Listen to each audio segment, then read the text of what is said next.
welcome to Yer Festival on BSB, and just starting on Channel 4. Sorry, wait a minute. My name is Michael Grade, and may I say how much pleasure it gives me to finally appear on a network that has less viewers than Channel 4. Before we go any further, can I just ask, anybody here actually got a square reel? Yeah. Ah, the audience is here. Well, we'll do the show anyway. A lot of you are asking, why am I here? I'm asking, what the hell am I doing here? Well, I'm in Edinburgh for the week-long television festival, also known as the longest lunch in the business. Mind you, there is a lot to talk about this year. We'll be having a dialogue about quality television. Unfortunately, the dialogue has been written by Jeffrey Archer. Also, you'll have to be quicker than that. Also, we'll be asking the question, is the media trivializing the festival? Well, if you think it is, please ring 0898 47586. I will repeat that, 0898 47586. Why does the television festival come to Edinburgh? Well, of course, television was invented by that very great Scotsman, Gus MacDonald. No, Mrs. Seriously. It was the famous John Logie Baird who transmitted the first ever television pictures. He transmitted the first television pictures in 1926. The next day, the review in The Scotsman complained about the number of repeats. Now, we have reached the age of satellite television, invented by another great Scotsman, Rupert Murdoch. Well, he could be soon. But that's enough talk about television. Let's get on with the show. Let's actually have some music. Let's hear from Saxtet.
6:30 a.m. on a fine Edinburgh morning. After a night of power snoring, Michael wakes up refreshed and ready for another day. Michael believes in always starting with a light, healthy breakfast.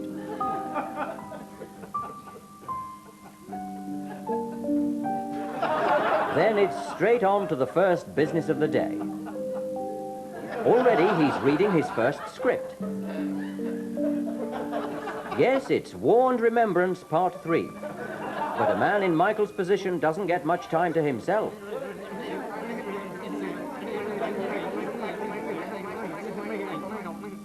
"9:15, and time for the most important part of a TV executive's day, lunch.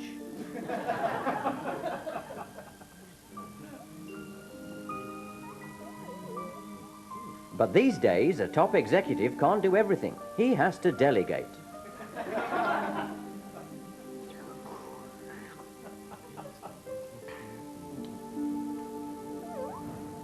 "3:45, and after 17 further lunches, Michael has his first top-level meeting.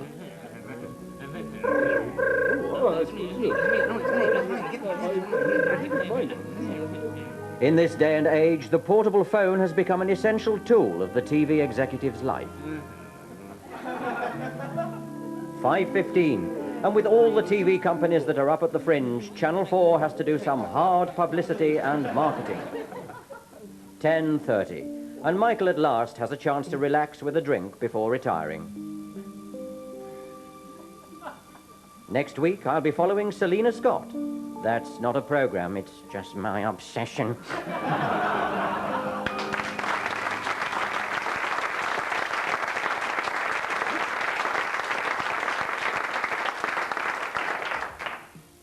Television personality Mary, age 31. Hi, I was dancing till dawn. What a night. That's 31, not 24. Mary is sporting the 90s media look, which consists of being seen in the right place, at the right time, and wearing the right face. Ulrika, I'll meet you at the gym at 3 o'clock. Oh, sweetheart, you got it wrong. It's pissing down. After several years of obscurity lurking behind the scenes in the industry, Mary hit the big time as a weather forecast girl on breakfast television. That's what happens if you go down on Ian McGaskill, Mary. Janet, hi! I had a wondrous time. Oh, the usual. Chock-a-block with young men wearing flares from Mancunian bands. Same tired old faces. Nina Mishkov wearing a crimson circus marquee, and even that was too tight for her. Oh, and Jeremy Paxman said I had the body of a 17-year-old. A 17-year-old what? Ford Cortina?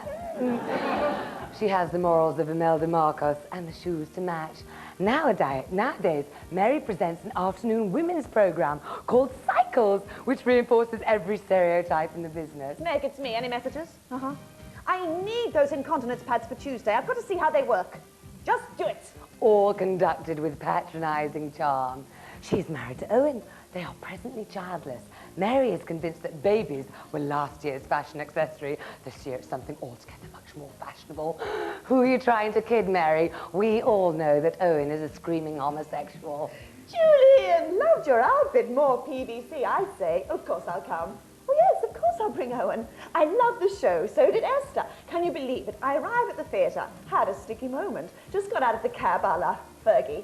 And Esther points out that my tights are wrinkled. I said, darling, when I go home, I can take these tights off. You've got to sleep in that face. Oh, yes. Do it. Ciao. Mary drinks Aqua Libra. Aqua Libra. And collects labels. That's designer, not jam jar. She enjoys her minor celebrity status with nauseating enthusiasm.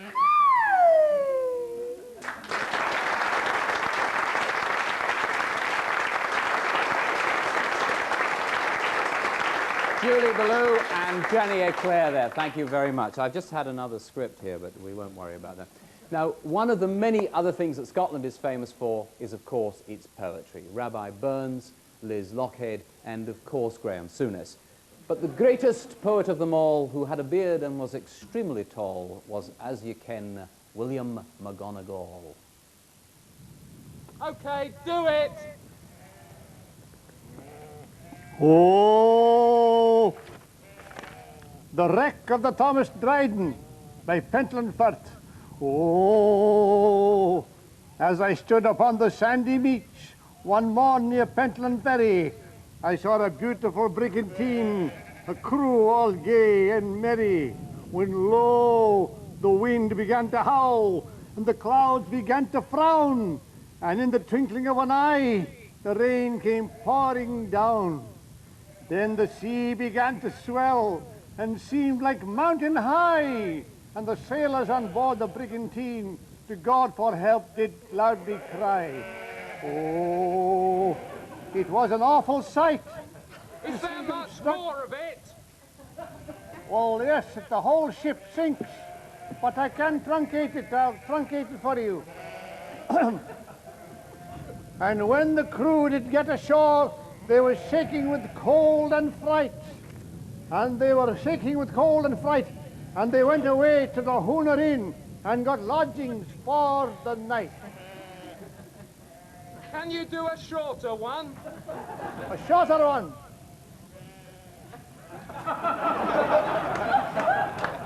The chicken is a noble beast. The cow is much forlorner, standing in the pouring rain with a leg at every corner. That's it, thank you. Will you be seeing Michael Gray? Yes? Well, can you tell him I'm available for hillside readings? Thank you.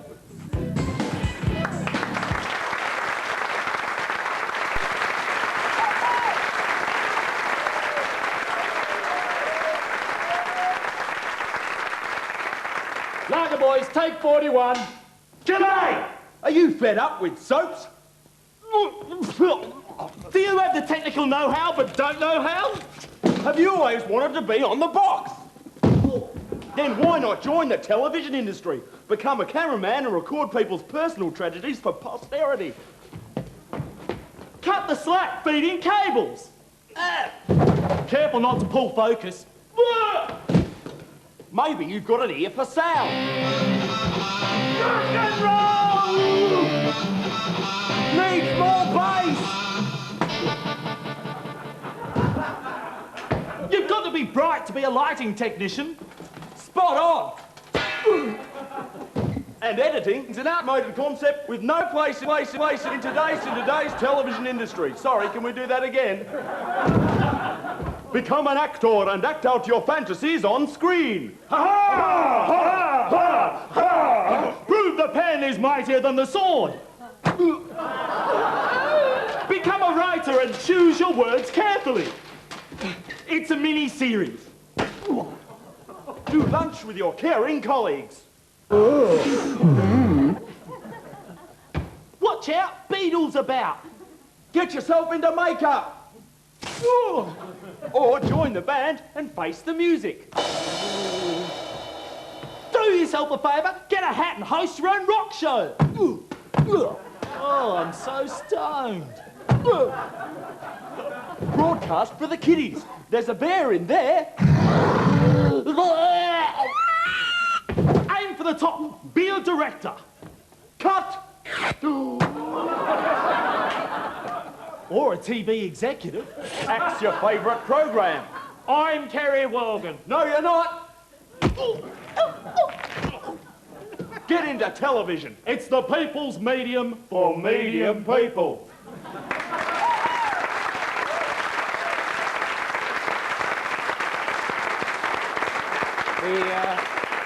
The empty pockets there were the complete fabrication of the world of television. So nice to see the young performers doing so well here at the Fringe. Now, what is it really like in television, people ask me. Some people are under the delusion that television executives are basically frustrated performers who'll do anything to get in front of the cameras. What gives them that idea, I have no idea. In my job, people often approach me with an idea which I've seen done, you know, a million times. So I always give them one piece of advice: take it to the BBC. Television is all about good ideas, they tell me. And if you've got any, see me in the bar later, preferably with a fiver. Already in the bar with a terrible hangover is Pete McCarthy.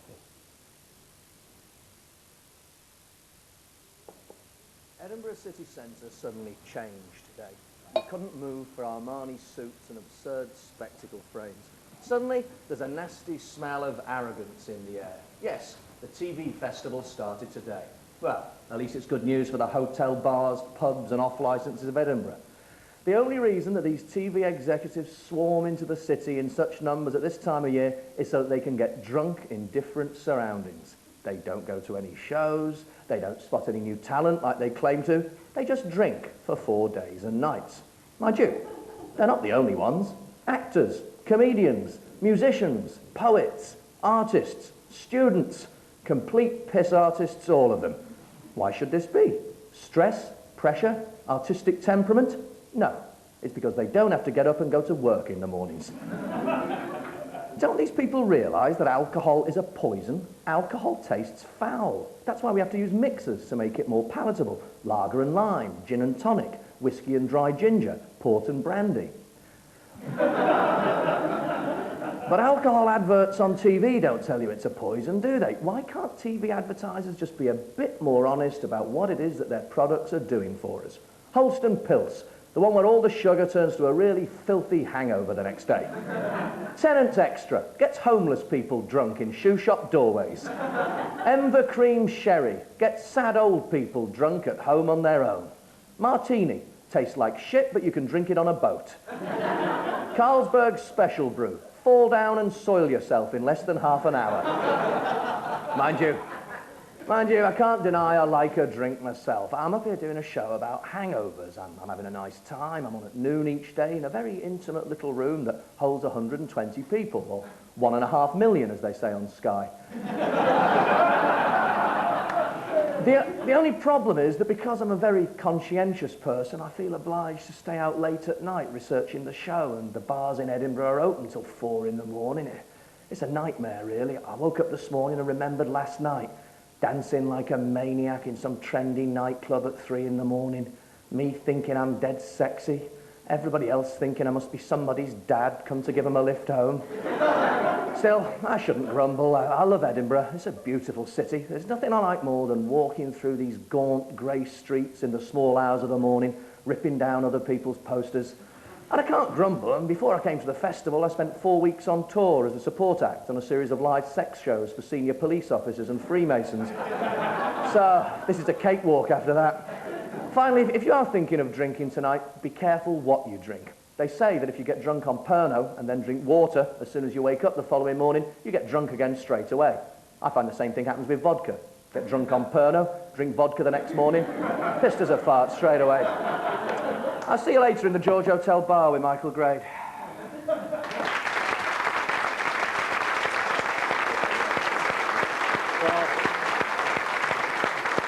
Well, thank you. Thank you very much, Pete. That was really depressing. One of the frustrating things about my job is that on the one hand, I have to be impartial, and on the other hand, who gives a toss? For example, I can't even be seen to support Prince Charles, but then nor can his horse. Apparently he needs another operation, I keep reading. He's having a piece of bone from his pelvis grafted onto his arm. Now, that's what I call a chip off the old block. And he'll have the strangest royal wave of all. I do shtick as well. Anyway, I better move on because according to the latest research, the average viewer's attention span is only 3 minutes. And furthermore, anyway, whatever I was saying, let's see how Bob Downey is getting on at the Fringe Club. My God, there's something very spooky happening over here. Just come here. Please, thank you very much. Your bodice is completely undone. Was this intentional? Yes. What's your name, honey? I am Cleorox, the world's only albino hermaphrodite child medium. That's absolutely spooky. Are you part of this satanic cult thing that I keep reading about in The Independent? No. I'm from Suriname. And you're actually doing a Fringe production, aren't you? Yes, at the Gusto House. It's not, I don't know, there was just something about the get-up that kind of gave it away. Right. You're looking good. Have you been working out for the show? Yes, I'm possessed of a unique ability to sniff into a person's past or future. Please, I'm sorry, I haven't dry cleaned the costumes. Are you referring to me by any chance? Yes, in the past you were Job's dog. Thanks very much, asshole, and you look horrible as well. Get out of here.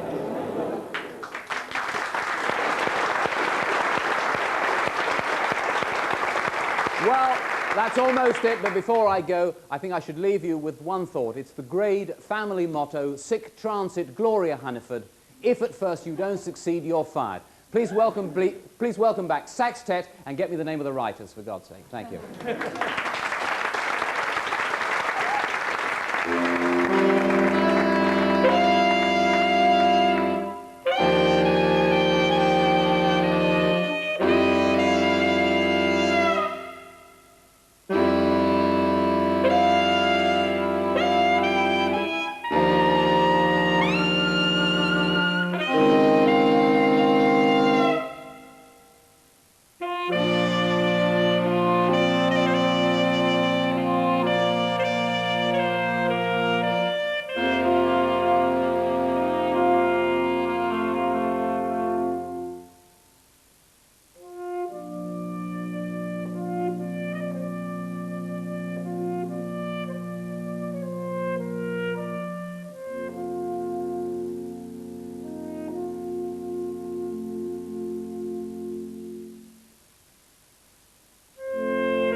Thank you.